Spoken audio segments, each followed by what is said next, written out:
Hello, today is Wednesday, the 19th day of June 2019. My name is Derek, and welcome to the Money Charts channel where all bets, trades, and of the like within each his own risk and their own reward.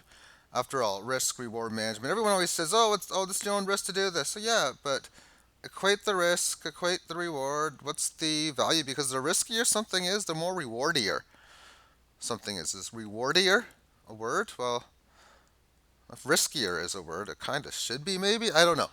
As I was saying yesterday, the Bitcoin chart on the single hour time frame was losing momentum and starting to turn a little bit lower. And now the downward momentum got halted a little bit as it stayed all last night from 8 p.m. Eastern time to like 4 in the morning, up at this 18 average of highs, retracing a little bit more than anything, just really heading sideways in this range. We've established big levels at around this. Well, in between three times hit in different areas. I guess you could say from like 89, 90 down to here, but it came down to this general area. Wasn't able to get much of a rally sense at this point, and it hasn't really done anything since for the most part. We look at this on a 4-hour term time frame. Definitely momentum here has been lost. What a beautiful run up from the low on June the 9th, 10 days ago. Within that move, price action pretty much stayed entirely above the 18 highs with a little bit of support at just that, with no support at the low since it lifted off from that level on this June 11th push higher. Of course, the support did come in here just a few periods ago yesterday, and it's just staying within this 18 average, so the band has gone sideways. All of this empty space going lower, and therefore bull flag. Maybe it's a sideways move. It's got to correct it either through this established resistance or the established support. All sideways moves are going to do that in establishing its low and high end area. And in a situation when it breaks the upper end area, we're in a very big bull market, and this thing is just going to not uncharted territories or unseen levels, but levels not seen in quite some time, and bull market upper levels, another way of putting it. Breaking down below the level of support, we have a lot of this empty space. You have to give it a lot of credit for just even if it's just to get up here and hold around 85, that was good. But to get above this and really hold and stay above this previous level of support, really, really big. And thus, if it goes down, you'd be looking at the daily term time frame for the 18 average where you came from. But we can see getting above that, it would have a phenomenal move going higher, especially when we look at this on the weekly term time frame. And again, I'm going to go over this when you have the spread candle down, a green one, pretty much the same size up, but in this case, a little bit bigger. So far, we're a few days into this week. It's holding and staying above, and even a little bit of a pullback, as mentioned, that would come to the 18 lows or the 18 average on the daily time is barely going to be much of a pullback here.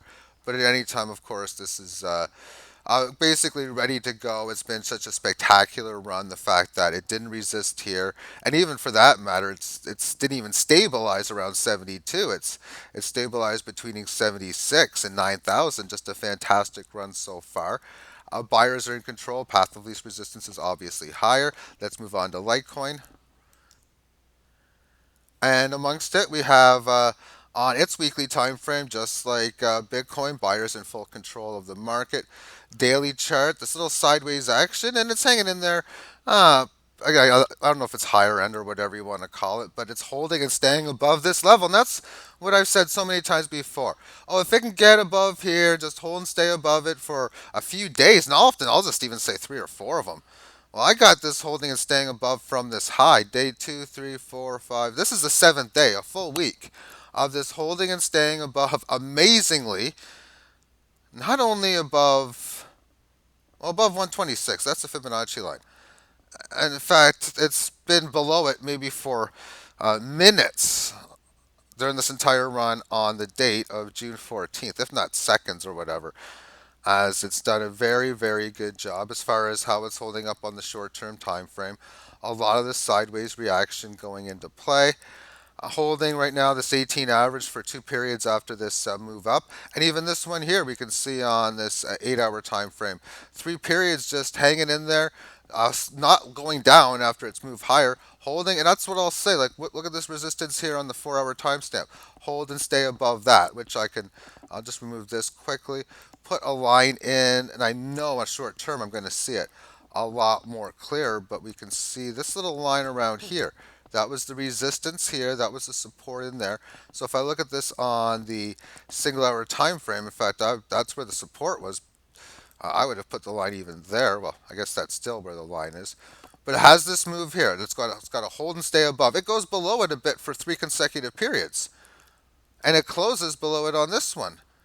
But after getting above it, finally supporting it here, a lot of strength within this 18 average, and we can see getting above this layer of resistance, how this moves so far, like 6 periods holding and staying above. And this one in here, breaking out nicely above the 18 average of highs right now. So this is, to me, poised, ready to go. But it was poised, ready to go here when it broke out at this point. And it did have an okay move, came back. Then it was poised again at 6 in the morning. It didn't do much, came back down, now it's poised again.